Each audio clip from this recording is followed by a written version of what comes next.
terintegrasi antara pembelajaran umum dan pembelajaran keagamaan. Ini yang sulit diterima sebenarnya. Kenapa harus seperti itu? Nanti akan dijelaskan ke depan. Kita akan bicara tentang IQ, EQ, dan SQ. Intelligent quotient, terus emotional quotient, dan spiritual quotient. Nah, ini hal-hal yang harus dipahami, bahwa manusia bisa saja pintar, tapi secara emosi tidak bisa membatasi diri, tidak bisa mengolah diri, tidak bisa memotivasi diri sendiri.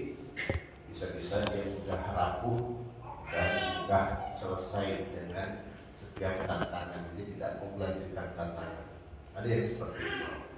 Ada yang orang pintar, sabar secara emosional, tapi secara intelijen tidak bisa, ini juga tidak bisa. Akhirnya ibu bisa melihat ada segi 8 di sini. Mungkin kita lebih mengenalnya dengan 8 arah mata angin. Ya. Nah, ini berkaitan dengan kemampuan siswa. Jadi siswa itu harus bisa mampu secara motoriknya, secara intelijen, emosional, spiritualnya, berkaitan dengan hal-hal lainnya, segala hal itu harus bisa menguasai. Itu artinya pembelajaran dan terintegrasi. Kemanapun anak ini nanti dia berada, mampu menghadapi tantangan. Karena disadari ataupun tidak, Bapak Ibu sekalian, anak-anak kita itu tidak menghadapi tantangan di masa sekarang, tapi tantangannya di masa depan. Dan pembelajaran akar yang paling baik dalam belajar itu adalah akar di mana seseorang bisa mengenal tauhid kepada Allah. Karena itu yang paling penting, dasar. Sehingga kalau kita mau mengenal Allah, sumbernya dari mana? Pasti dari Al-Quran. Sehingga terintegrasi pembelajaran ini dengan pembelajaran Al-Quran.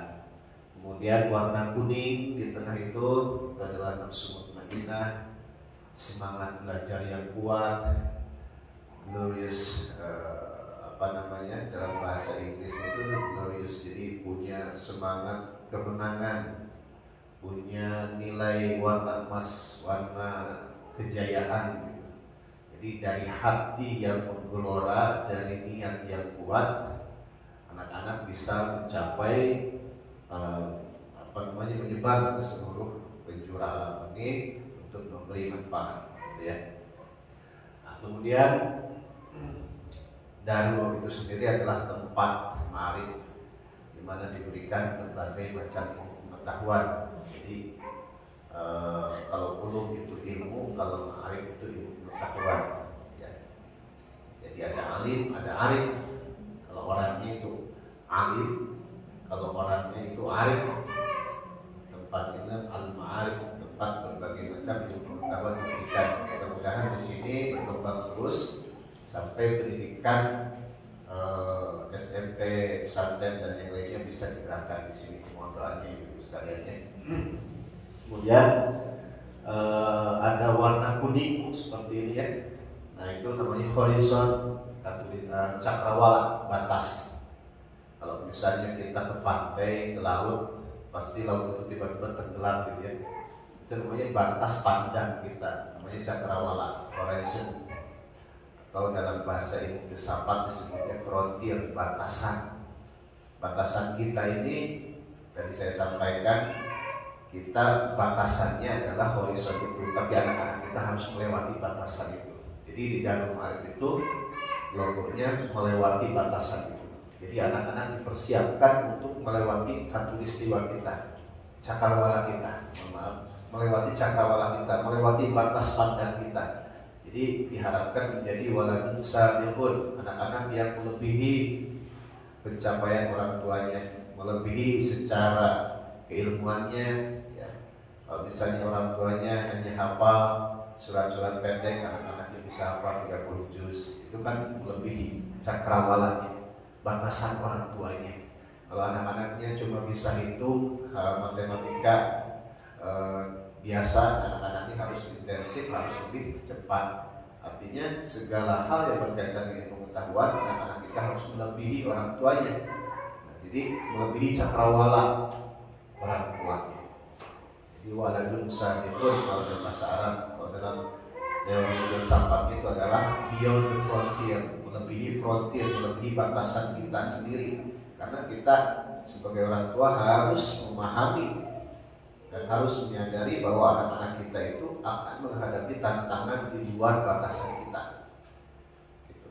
Jadi masa depan itu luar biasa sekali. Bagi yang tidak siap, maka dia akan berada di bawah garis cakrawala tersebut. Bayangkan anak-anak kita misalnya menghadapi batasan di luar sana dengan ilmu di bawah batas cakrawala kita. Mau jadi apa? Standar saja contohnya, misalnya untuk jadi guru bisa harus S1. Nah kita cuma S1 atau kita cuma SMA misalnya. Anak-anak kita juga ikut malah tidak selesai SMA di bawah cakrawala kita. Kira-kira bagaimana? Kalau misalnya anak-anak kita hanya hafal surat pendek, anak-anak kita tidak bisa baca Quran di bawah batasan cakrawala kita, bagaimana kita melihat anak-anak kita? Sedangkan tantangan semakin hebat, anak-anak kita malah di bawah tantangan tersebut. Dan SDIT Darul Ma'arif ini adalah SDIT yang menginginkan anak-anaknya sampai ke batasan, lewati batasan tersebut. Jadi mohon bantuan dan kerjasama juga kepada ibu-ibu yang di rumah. Kita dorong anak kita, meskipun kita tidak bisa, anak-anak kita disarankan untuk bisa, diarahkan untuk bisa. Kemudian apalagi ya? Nah, itu saja palingnya yang paling penting. Terus ada motonya, yaitu cerdas, takwa, dan mulia. Nah, kecerdasan ini yang paling dasar ya, di Golden Age, di second Golden Age. Jadi Golden Age pertama itu di antara 2 tahun sampai 5 tahun. The second Golden Age adalah di mana anak-anak mulai bercabang tuh. Kalau misalnya di usia 2 sampai 3 tahun itu memahami hal-hal dasar berkaitan dengan lingua, pembelajaran bahasa, pemahaman kasih sayang, pemahaman kondisi lingkungan dan keluarga. Nah ini branches atau mulai bercabang di usia SD ini adalah second golden age atau usia emas kedua bagi anak-anak kita. Mulai memahami apa yang diinginkan, pembelajaran mulai masuk. Nanti kayak kita memberikan sebuah ruang kosong ini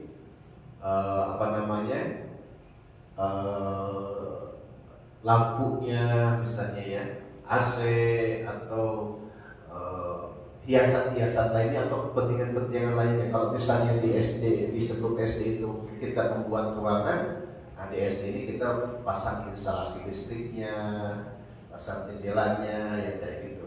Nah disitulah second golden age ini diperlukan. Jadi anaknya mau tipe rumah seperti apa, kenyamanan seperti apa. Kalau mobil ya mobilnya mau dipasangin seperti apa. Nah disinilah di SD ini. Kesananya ya nanti upgrade lagi sampai ke SMP. Jadi ibu-ibu yang saya hormati dan Allah muliakan, dalam Quran surah Al-Imran ayat 26 ya, Allah menyampaikan dalam sabdanya, Alhamdulillah minasyaitonirrajim, bismillahirrahmanirrahim, Qulillahumma malikal mulki tu'til mulka man tasha wa tanzi'ul man tasha wa tu'izzu man tasha wa tudhillu man tasha bi yadikal khair innaka ala kulli syai'in qadir. Nah, di dalam kalimat itu Allah memberikan kerajaan. Ketika diilustrasikan kerajaan itu ya segi 8 ini, kemampuan-kemampuan, ya kerajaan-kerajaan, kemampuan-kemampuan, pemahaman-pemahaman, penguasaan-penguasaan Allah berikan kepada siapapun. Hanya saja kepada siapapun itu tentu adalah orang yang siap. Ya. Karena kesuksesan itu adalah persiapan dan kesempatan yang berjodoh. Artinya ada siap, ada kesempatan. Ini kesempatan datang, anak kita diberikan kesempatan. Ini ada lowongan untuk bekerja. Ternyata tidak siap, hanya lulusan SMP. Jadi tidak. Ini ada anak nih, misalnya kesempatannya datangnya rezekinya atau apanya, datang pada saat itu, tapi ternyata anaknya tidak mau berdoa, anaknya tidak mau berkaitan dengan rezeki, ya kita tidak tahu. Anaknya tidak suka berdoa, anaknya tidak bisa berdoa, maaf. Akhirnya apa? Kesempatan yang datang bisa hilang. Sukses itu hanya dua kuncinya, siap dan kesempatan. Kesiapan berkaitan dengan diri kita, mempersiapkan diri. Kesempatan Allah yang memberikan. Baru bertemu jadi klop. Nah, ibu-ibu yang saya hormati dan Allah muliakan, kecerdasan. Sehingga perlu anak-anak kita cerdas secara IQ. Ya. Yang berkaitan dengan kecerdasan IQ, pertama pemahaman tentang verbal bahasa. Yang kedua pemahaman tentang ilmu matematika, logika. Yang ketiga berkaitan dengan motoriknya. Itu juga kecerdasan masuknya ke IQ pembagiannya. Nah ini di SD ya diajarkan, makanya kurikulum SD ada pembelajaran olahraga, ada pembelajaran bahasa Indonesia, nanti bahasa Inggris ke depannya. Mulai masuknya bahasa Inggris ya, kurikulum merdeka masuk lagi ya. Ini pemerintah suka-suka terus Bu kalau bikin kurikulum, bukan ganti terus, tapi kita harus siap. Kemudian pembelajaran logika, matematika dan yang lainnya, serta pengetahuan wawasan umum. Nah itu berkaitan dengan IQ, berkaitan dengan emotional quotient, itu berkaitan dengan misalnya pengelolaan akhlak emosi. Ini penting Bu, disiplin ini juga penting. Ketika anak tidak diajarkan disiplin, maka dia akan suka-suka. Tidak ada keteraturan dalam ketidakdisiplinan. Lampu hijau berhenti, lampu merah maju. Salah tidak? Salah. Lampu-lampu di dalam Al-Quran sudah jelas nama hadis sehingga kecerdasan ini akan ditingkatkan. Spiritual quotient berkaitan dengan kesadaran tentang bahwa kita adalah diciptakan untuk beribadah dan Allah adalah Tuhan kita. Ketauhidan, ya, ketauhidan ini penting sehingga nanti anak-anak itu selain dia bisa bersabar, dia memahami tentang keikhlasan. Ada hal-hal di mana semua tidak bisa dicapai dengan tangannya. Coba ibu misalnya pegang kertasnya di situ, pegang kertasnya ini, kepegang tidak? Pegang. Sekarang ibu tolong pegang meja ini ibu. Dari sana jangan bergerak, bisa tidak? Tidak, karena jangkauan tangan itu mempunyai batasan. Sehingga ada jangkauan yang bisa dilakukan melebihi jangkauan tangan. Jangkauan apa? Pandangan. Bisa dijangkau dengan pandangan ini Bu? Bisa ya. Kemudian ibu lihat rumah ibu di rumah, pandang yang dibayangkan. Bisa tidak? Tidak. Ada hal-hal yang memang ada batasan pandangan juga. Maka cara untuk menjangkaunya dengan pikiran dan imajinasi, bayangan. Bayangkan rumahnya ada kan? Ya, suaminya ada Bu, ada bayangkan, bayang. Kepikir. Berkaitan dengan rezeki juga kita bisa berpikir kan? Besok saya dapat 1 miliar, besok saya dapat 150.000, besok saya dapat 14.000, kebayang. Tapi belum tentu dapat kan? Belum tentu dapat kan? Nah sehingga berkaitan dengan itu, maka ada batasan juga pikiran kita. Kita bisa berpikir, Allah yang menentukan. Sehingga disitulah kecerdasan spiritual dipentingkan. Ibu bayangkan surga dan bayang, meskipun dia Al-Quran sebut tajri entah telangan yang ada air yang mengalir dan curcol cairlah cek bahasa Sundanya. Tapi tidak terbayang. Bahkan kita membayangkan Allah tidak bisa. Ada batasan bayangan dan pikiran kita. Caranya bagaimana supaya menjangkau itu? Padahal itu ada yang disebut dengan keimanan dan keyakinan. Sehingga ada batasan kecerdasan itu adalah intelligent quotient, emotional quotient, spiritual quotient. Nah, quotient 3 quotient ini adalah mampu menjangkau 4 jangkauan tersebut. Jangkauan tangan, jangkauan pandangan, jangkauan pikiran, dan jangkauan keimanan. Yang paling atas keimanan. Kalau anaknya sudah cerdas dalam hal tersebut, maka diharapkan anak tersebut bisa bertakwa. Karena tidak bisa orang cerdas itu orang bertakwa itu tanpa kecerdasan. Karena Al-Quran ini ulil albab, untuk orang-orang yang berpikir. Kalau misalnya orang tidak berpikir, orang gila bahkan tidak masuk hukum taklifi, tidak usah sholat nggak apa-apa. Tapi karena kita adalah orang-orang yang berakal sehat, maka dipentingkan kecerdasan tersebut, sehingga diharapkan setelah cerdas jangan berhenti di cerdas, tapi sampai kepada tahap berikutnya itu bertakwa, cerdas, takwa dan mulia. Oh, tidak ditulis motonya di situ ya, di sini ada cerdas, takwa, yang terakhirnya adalah mulia. Kalau orang misalnya pengen sudah sampai kepada bertakwa, maka Allah akan memberikan kita kemuliaan di dunia wal akhirah.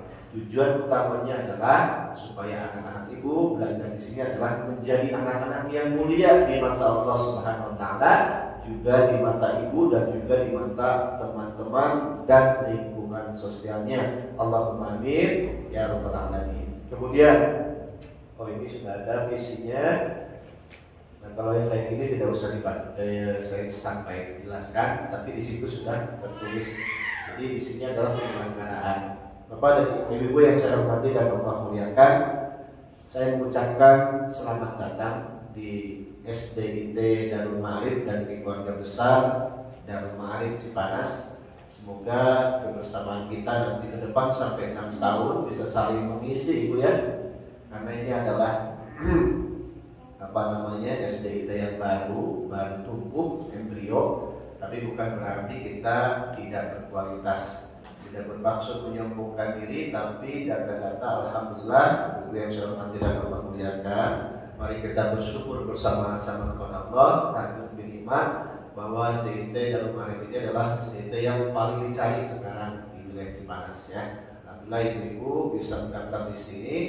Tapi jangan berpuas diri, karena kita ada kerja bareng nanti. Karena bukan hanya kerja SD atau sekolah saja, ada kerja bareng nanti. Misalnya berkaitan dengan murojaah, ibu-ibu juga harus mengawasi putra putrinya. Nggak mungkin guru-gurunya datang ke rumah, ibu anaknya sudah murojaah belum? Nggak bisa kan? Berarti ibu yang harus, dan harus ada kejujuran.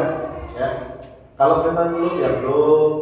Dan jangan bisa putus asa. Anak saya kok sekarang ranking 10 atau ranking, nggak usah. Karena setiap anak mempunyai kehebatannya masing-masing. Di SDIT ini diajarkan bahwa setiap anak adalah luar biasa, specialized, ya, dispesialisasikan oleh Allah untuk lingkungannya masing-masing, untuk masanya masing-masing, dan untuk habitatnya masing-masing. Allah berikan contoh, ya, kemahahebatan Allah itu. Ibu bisa berjalan usia berapa bulan? Pas lahir, mulai cuma ayam. Pas lahir langsung berjalan cuma ayam. Papa Lisa berapa bulan bisa lahir? Bisa berjalan. Rata-rata 9 bulan ke atas ya, sampai 1 tahun. Itulah Allah ketika Allah menguji seseorang. Nanti fotokopi aja dikasih ke orang tua. Ini nanti dikasih ke orang tua fotokopi.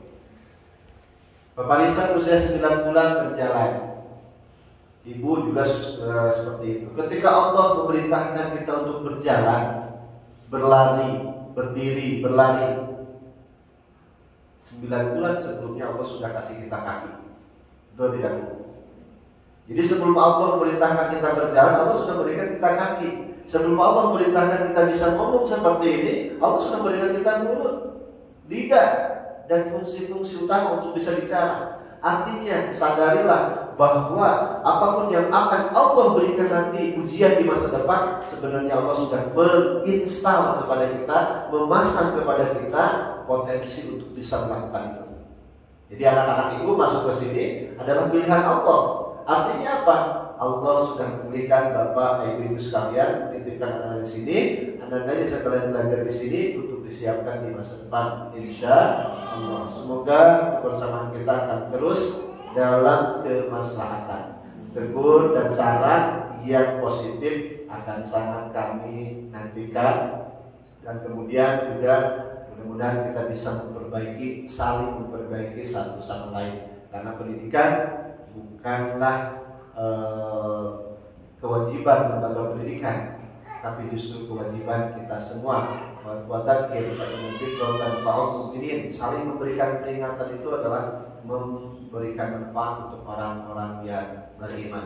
Ibu yang saya hormati dan Allah muliakan, Semoga Allah meridhoi kita semua dan Allah memberikan kebaikan kepada kita semua, dan ananda ibu semua bisa semangat belajar di sini dan mendapatkan ilmu yang bermanfaat. Allahumma bi'ik lam yudharik. Assalamualaikum warahmatullahi wabarakatuh. Waalaikumsalam.